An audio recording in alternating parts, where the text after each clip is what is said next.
Welcome back to the Max Level Marketing Podcast, the Daily Intelligence Brief. Today's episode is going to hit differently. We're not breaking down a product launch or a corporate policy shift.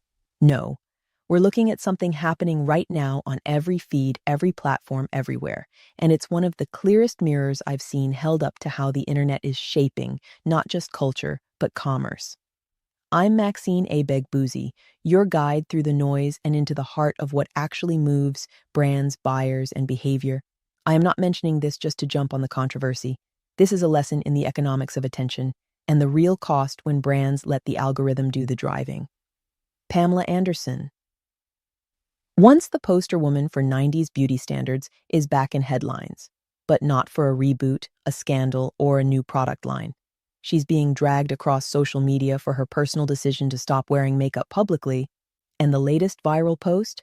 A side-by-side comparison of her 1992 Baywatch look versus her natural, bare-faced appearance today, complete with a public rating scale asking followers to score her evolution. What followed was a predictable wave of comments ranging from supportive to brutal, exposing how social media engagement algorithms reward humiliation, bait over meaningful conversation. But here's what's getting missed. This is bigger than Pamela. And while it's unfortunate to see the backlash she's facing as a woman and as someone who has spent decades in the public eye, it's also worth recognizing the quiet statement she's making. Whether intentional or not, she's setting an example for women of all ages and at the same time planting seeds for young men to question the social norms and beauty standards that have shaped expectations of women for centuries. But let me tell you, we're going deeper than that. It's about what the internet economy has trained people to value, post, and engage with, and what that's doing to both culture and commerce in real time. So let's talk about what this really means for brands, creators, and tech leaders both here in the US and in Canada. First thing, we're seeing the normalization of digital dehumanization. Let's just call it what it is. Social platforms are literally designed to reward ridicule because outrage keeps people clicking. And even though these same platforms say they care about community standards, they're still promoting viral shaming posts, whether it's celebrities, private citizens, or even brands. Second, we've got AI-fueled aesthetic pressure loops. Think about it. TikTok's got those bold glamour filters. AI-generated beauty content is everywhere. And it's creating a world where younger generations are being trained to reject natural aging. The gap between algorithmic beauty and real-life human faces, it's only getting bigger. And honestly, that's not just a culture problem. It's a mental health risk for women and men. And finally, there's the missed brand opportunity sitting right in front of us. Because brands that play into this cycle, yeah, they might grab some cheap clicks today, but long-term, they're risking trust erosion. On the flip side, brands that take a stand for authenticity, for real self-worth, and for body neutrality, those brands, they have a rare chance to build emotional equity that actually sticks. So this is not a celebrity moment to scroll past. It's a real-time case study in how the economics of social media shape what we value, and a reminder that brands have a choice in what they support with their ad dollars and their messaging. All right. Let's bring it closer to home for a second. Right here in Windsor, Detroit, this trend is showing up in local creator circles too. You've got influencers, small business owners, even youth-led startups, all feeling the pressure to lean into that same viral bait trap just to stay visible. But there's another way. Beauty studios, personal care brands, lifestyle coaches, even media outlets right here in our community, they've got a real shot to flip the script. They could start leading with realistic, inclusive, human-first messaging. And imagine if local media and tech hubs started building spaces where positive visibility gets rewarded without tearing people down. The brands that build emotional safety, yeah, they're the ones that'll win long-term trust. And let me tell you, trust converts way faster than outrage ever will. Now, let's break down what's really going on from a brand strategy angle. See these viral then versus now posts. They're designed for one thing, friction. They aren't made for thoughtful conversation. They're built to spike emotions and keep people locked into the app. It's called viral outrage farming, and it works because anger and shock grab attention. And the way they frame it, with stuff like rate her evolution, makes it feel like harmless fun, but it's not. It shifts the responsibility to the audience while the publishers sit back and avoid accountability for the harm it creates. And let's not forget the audience polarization play. These posts split people into two camps, pro and anti. And guess what?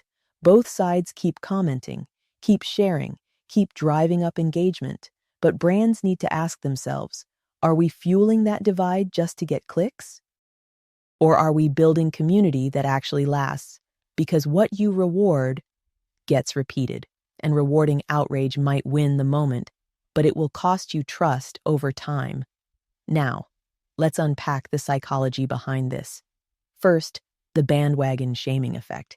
Once a few negative comments hit, it opens the floodgates for everyone else to pile on without even thinking twice. Next, there's false comparison framing, also known as time distortion bias, lining up a 25-year-old Pamela next to a 56-year-old Pamela. Yeah, that's engineered to trigger people's bias toward the fresher image, while completely ignoring the reality of aging.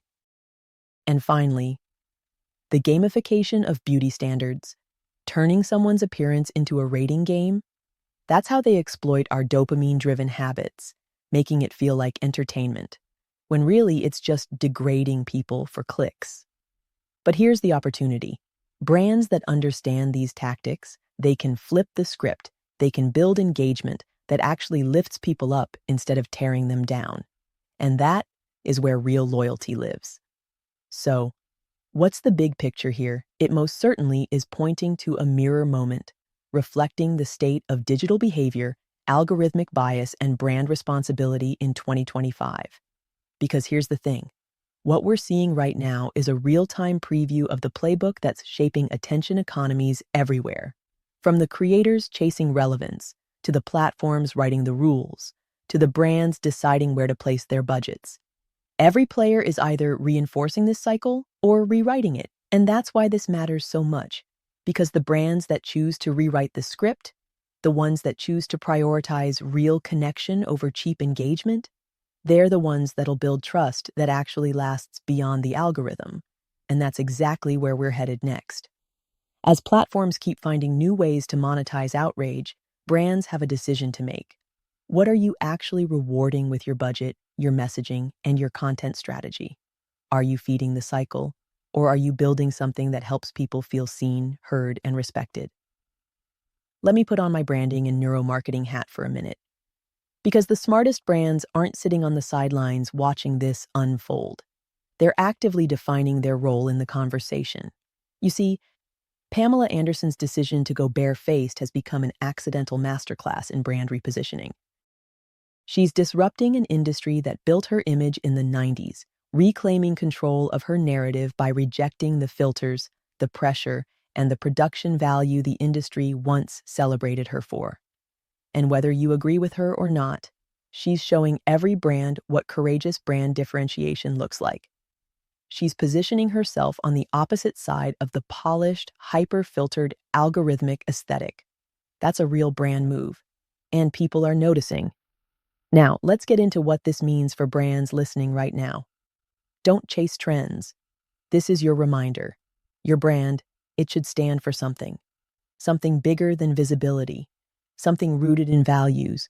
Because brands that take the easy way out, jumping on viral cycles without considering the long-term cost, they might win clicks today, but they're sacrificing trust tomorrow.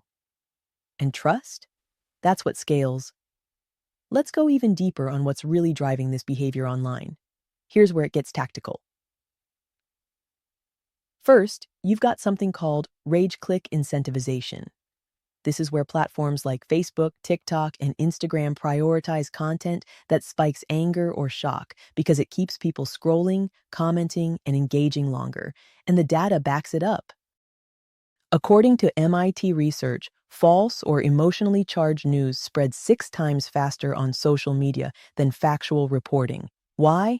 Well, because outrage is sticky. It hijacks attention and keeps you locked in, right? Second, algorithmic emotional bias loops. TikTok's algorithm, for example, doesn't just serve you what you watch. It serves you more of what triggers emotional response, even if that response is negative. The longer you stay, the more ad revenue they make. It's that simple. And finally, gamified social validation cycles. Platforms reward you with likes, shares, and views when you participate in viral trends, even if those trends are built on tearing someone down. It feels like harmless fun, but it trains your brain to value attention over empathy. So here's my challenge to every leader, creator, and marketer listening. How are you training your audience? What kind of engagement are you rewarding? And are you building a brand that people trust to add value to their lives or just noise to their feed? All right. So I'll leave you with this. In a world that rewards ridicule, the boldest thing you can do is build with respect. So what do you think? Is this just another internet cycle or is it something bigger? Hit me up, drop a comment, share it forward to someone who's building something that actually matters. Let me know what you want to hear broken down next. We're not just building a podcast here, we're building a movement. I'm Maxine Ebegbuzie, and this is the Max Level Marketing Podcast. Stay sharp, stay human, and as always, I'll catch you on the next level.